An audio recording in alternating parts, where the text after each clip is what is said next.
Within a short time of Einstein publishing his theory of special relativity in 1905, the so-called clock or twin paradox became widely discussed. I shall explain what this is. Special relativity SR predicts that a clock in a moving frame of reference runs at a slower rate than a similar clock in the stationary observer's frame. Thus, it was suggested that if a twin were to set off in a spaceship at high speed and then return again, he or she would not have aged as much as the twin left behind. This idea of an age difference being caused by relative motion then spawned much speculation about the possibility of time travel and whether one might be able to cover vast distances in the universe within one's own lifetime. As far as the scientific community is concerned, this issue of a twin age difference was settled many decades ago, and the consensus is that it is not a paradox, but a real effect. I have reason to believe this is wrong, however, and so the purpose of this video is to suggest why.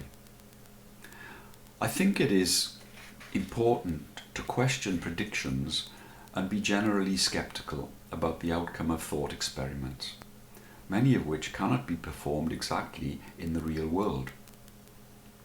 Of course, many people in the past have questioned the prediction of an age difference.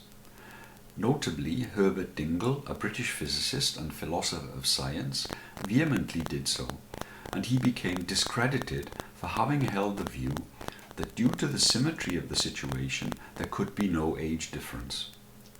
From the point of view of the resting twin, SR suggests that the travelling twin's clock runs more slowly, but from the point of view of the travelling twin, the resting twin's clock also runs more slowly. Clearly, this is a non-intuitive situation, and most people thinking about it would agree that an age difference therefore seems illogical. This would be the case if the experiment were symmetrical with respect to the two twins, but the situation is not symmetrical, for the travelling twin has to accelerate up to the cruising speed of the spaceship and then decelerate back to the starting point, while the resting twin does not experience any force or acceleration. Thus, the situation is asymmetrical, and the objection to an age difference on the grounds of symmetry breaks down.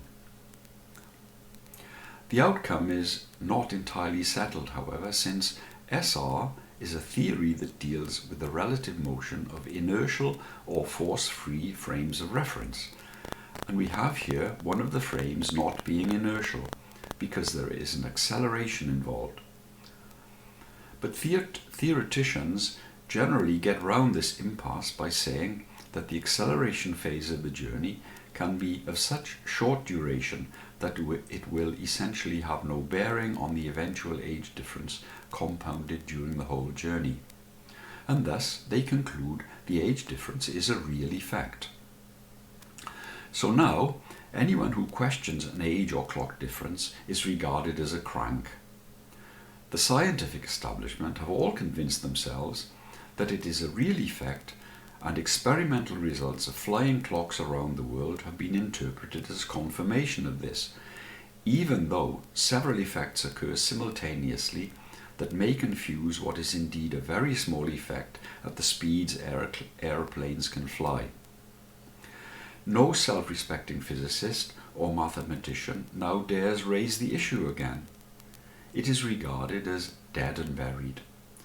But I'm sorry to have to say that such an age difference really is nonsense.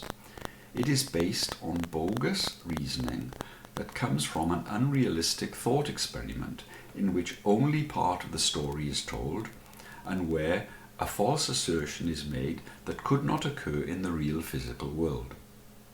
Put simply, the fatal error in the twin experiment arises in the concept embodied within it of what could be called an ideal clock.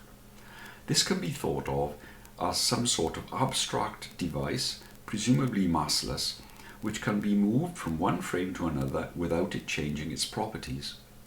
When a clock in one frame is compared with a similar clock in another frame, it is presumed that these ideal clocks tick identically within their own frame of reference as measured by an observer in that frame.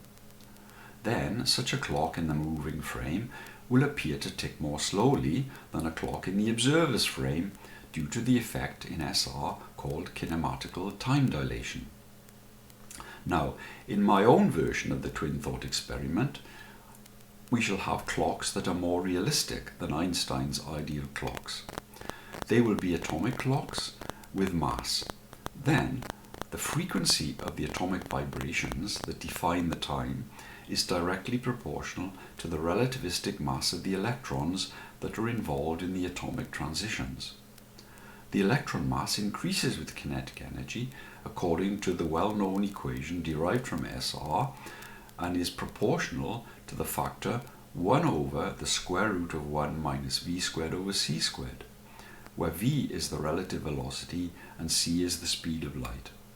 This means that atomic clocks intrinsically tick faster when they are moving relative to your frame of reference.